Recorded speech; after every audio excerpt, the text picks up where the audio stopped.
All right, hello wine drinking people. We're back. It's Thursday, June 10th. Back for a third part of the show, what I drank last night. Last night we had an epic tasting, some of the Spain's greatest wines, some of the hardest wines to find from Spain anyways. And this was an event that was put on by Mr. Hermes Artadi and Dr. Manny Gonzalez. Thank you guys very much for inviting me. An incredible evening last night up at Cielo, or Cielo, I guess Cielo is how they say it in Boca, at the top of the Boca Resort. The guys did a fantastic job at the hotel, at the restaurant. The sommelier, Roberto Colombini, decanted all 9 bottles seemingly in just a few minutes, cleaned up the bottles, poured back in the bottle without even a funnel. Outstanding work. All of the wines showed up last night. The first flight, we had some of the top wines from Rioja, 2 of which I've had before, 2 of which I had never had before. Muga, which I've actually visited the winery, I've had their wines, but I never had their wine Aro, which may stand for Haro, the name of the town they're in. It's just ARO is the name of this wine. The 2001 vintage, 98 points from Robert Parker. Outstanding. Starting to drink nicely right now, but still this wine was very big, had this lovely tobacco and lead pencil note to it still. You could still tell the wine still had a lot of primary fruit, wild strawberry fruit. I believe this wine is a blend. The other 2 wines, I believe, were 100% Tempranillo-based wines in the flight, and they were also from different vintage. The Artadi El Pison is a single vineyard wine, 60, 70-year-old Tempranillo vineyard, 100%, and we had the 05 vintage of this, another 98-point Parker wine, and this wine was still very big. It smelled very similar to the Pingus. If you lined all the wines up and smelled them, one of the tasters pointed out, Rod, thank you very much, although at the end of the night, the vintage difference, I think, led this one to close down a little bit, still very young from a great vintage. And then a wine I'd never had before in the first light, the Benjamin Romero, Contadora, also 2005, and this wine was outstanding. The first 3 wines, I would have to give the edge to the El Pison, and I think most of the group were kind of split between the El Pison and the Benjamin Romero wine. But the Muga got a few votes for first place in this grouping also. We had some wonderful food to go with this. The first time I've ever had bone marrow frozen and put on top of risotto, just like Parmesan cheese. Kind of interesting. And then they also had a little bone marrow done that was liquefied to put in the risotto.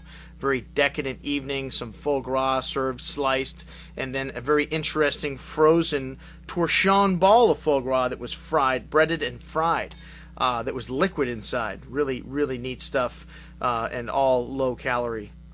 Everything part in the meal is low cholesterol and calories. But we had enough wine to push all that stuff through, trust me, last night. The second round, we had the Priorat. All 3 of these wines I've had, we have them all in the store. The 1999 Lermita was my addition to the party, and this wine was showing beautiful, probably the most drinkable of everything we had on the table last night. Maybe the lesser wine, well, in terms of score, it only got 94 points from Robert Parker. I think if you added up all the points from all 9 wines, we drank about 850 points worth of wine last night or more, close to 900 points total, because all these wines were like 98 to 100 points.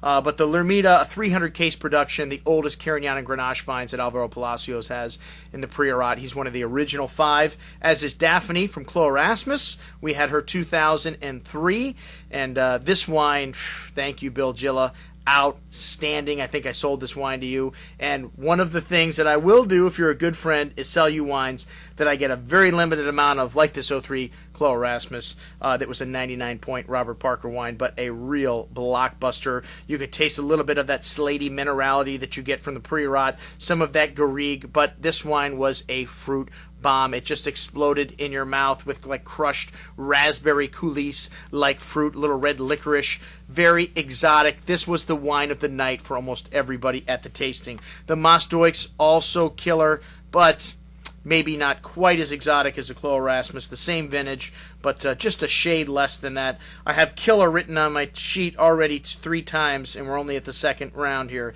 That just goes to show you the level of wines that everything on the table was. So we're really splitting hairs to pick a favorite here. The last flight, Ribera del Duero, was served with a study of lamb.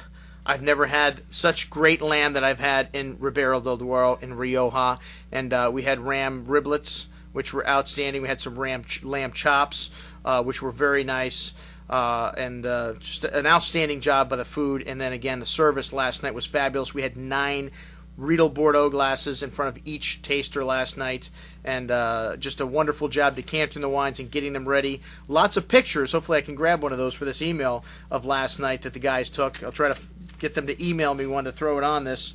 And the last flight, the big boys, the Vega Sicilia Reserva Special. This is a wine they make occasionally. I don't want to say because it's a blend of 3 different vintages. They take the best barrels. This one was 90, 91, and 96 in equal proportions and blend them together. This is a Tempranillo, Cabernet, and Merlot blend. The first cult wine of Spain. $500 a bottle. This wine, for me, was the wine of the night. It was the most balanced wine on the table. The longest finish, had the most exotic spice notes. Just a really killer bottle of wine, and this wine had it all. And I want to say I may have been the only person that voted for it as the wine of the night. Well, a lot of people liked the bigger wines, the Pingus, and the next wine, the Hermanos Sastre Pesus, another wine that I had not had. Well, they only make 100 cases of this wine, so there's a lot of people that have not had this wine. But wow, just an intoxicating bouquet. The yields on this, the same yields as the great Chateau Yquem, just incredibly low, and they make several passes through the vineyard to make sure every berry is ripe. Just a killer wine. Very big, still very young, this 2003 Hermanos Sastre Pesus, but killer. And then the Pingus 2003, Peter Sesek has become one of the legends in winemaking throughout the world, not just in Spain. This Dane came to Spain and found his home in Ribera del Duero, one of the great old vineyards of Ribera, purchased and started making this Pingus wine. The first vintage was 1991. It has become one of the ultimate cult wines of Spain. The current release, $795. Yes, we do have it here at the Wine Watch for sale. The 2003 we don't have anymore. This wine was a lot of people's pick for wine of the night also, but then again there was 9 wines of the night last night. And then we had a few old sherries to finish. The 1905 Pedro Ximenez Oloroso, which I've never had an Oloroso Pedro Ximenez, a drier style, maybe a little bit old, but still had some lovely dates and figs and hazelnut, really exotic spice to this wine. It's just a little bit light on the fruit, some toffee notes. And then the 1863 Cobos de Lobos, this Gran Cama de Lobos, Blondis Madeira Solera, just a fabulous wine. This one was a little fresher, believe it or not, than the 1905, even though it was quite a bit older. Solera sherries are not one single vintage. They're a blend of several vintages, so this is not all 1863, or in this case, this is the 1864. We drank the 1863 last night. But we do have some of the 1864 available, equally as impressive. That's what I had to drink last night. A great evening. Thank all you guys for helping put it together. I'm your host, Andrew Lamposone at the Wine Watch, signing off, saying remember, always drink the good stuff first. That's a wrap.